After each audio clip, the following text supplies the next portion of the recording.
You believe yourself to be a good man. This is the foundation upon which you have built your identity. You are polite. You are agreeable. You do not cause trouble. You have sanded down your edges to avoid scratching the sensibilities of others. Your words are measured. Your anger is suppressed. Your desires are civil. You have constructed a mask of porcelain perfection, and you wear it with pride. But I ask you, why, then, do you feel hollow? Why, when opportunities for greatness arise, do you hesitate? Why are you so often overlooked, so easily dismissed?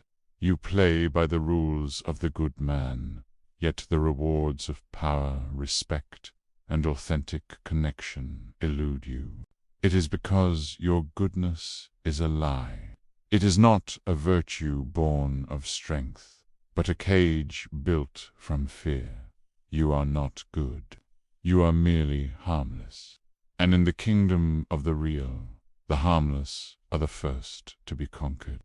In the dungeons of your psyche, chained in the dark, is everything you have disowned in the name of being good. And that is where your power lies, dormant and festering.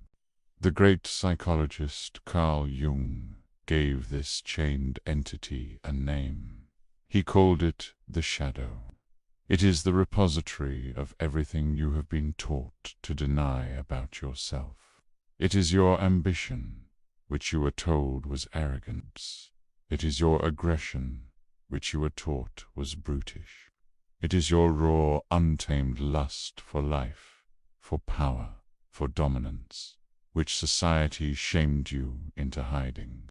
It is the part of you that is willing to be selfish, to be ruthless, to say no, to draw a line in the sand and defend it with cold fury. You have spent your entire life pushing this shadow down, pretending it does not exist. But here is the fundamental law of the psyche. Energy cannot be destroyed. It can only be transformed or repressed. And what is repressed does not vanish. It gains weight. It gathers strength in the dark. It is a dammed river, and the pressure is building behind a wall of your own making.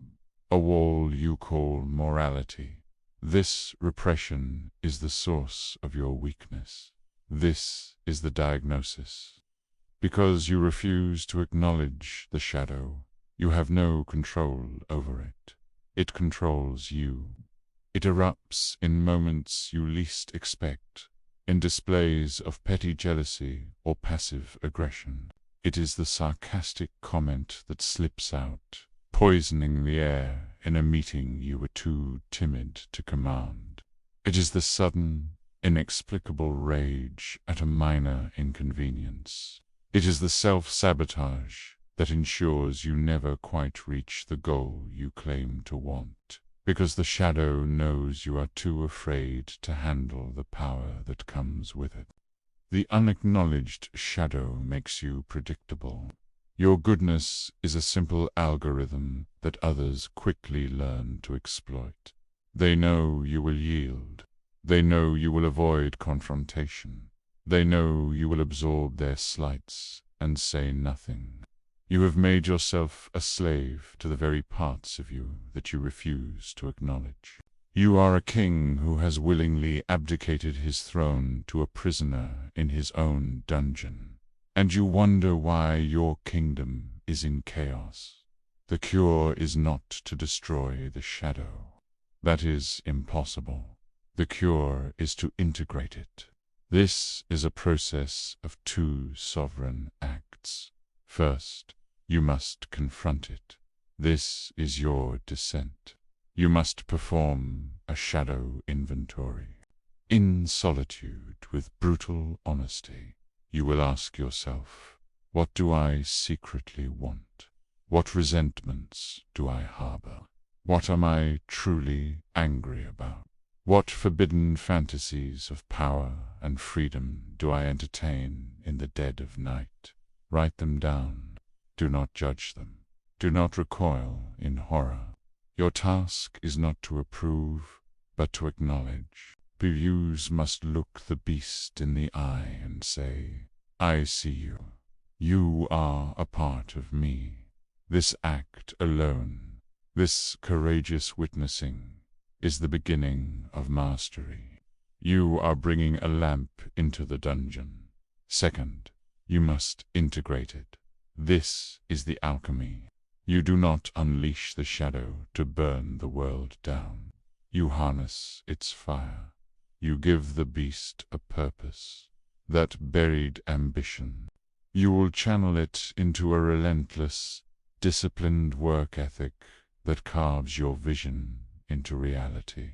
That repressed aggression, it becomes the cold, unwavering resolve that allows you to command respect, to negotiate from a position of strength, to protect your boundaries without apology.